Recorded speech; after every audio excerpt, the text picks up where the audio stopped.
ஐயோ, அவசரத்துல மை ஊத்தாம வந்துட்டோமே. இப்ப என்ன பண்றது?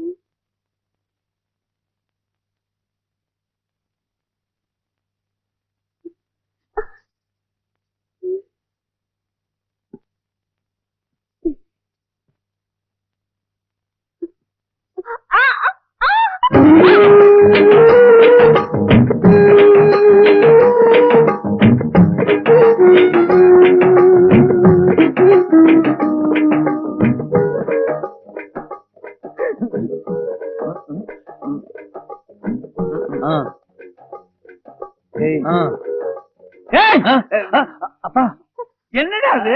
கீழே விழுக தெரிஞ்சிச்சு, வந்து புடிச்சிட்டேன். புடிச்சது கரெக்ட். அதெல்லாம் அந்த நேரத்துல கரெக்டா வந்து புடிக்கிற. பழகி போச்சுப்பா. இல்ல இல்ல ஆபத்துனா ஓடி வந்து உதவி பழகி போச்சுன்னு.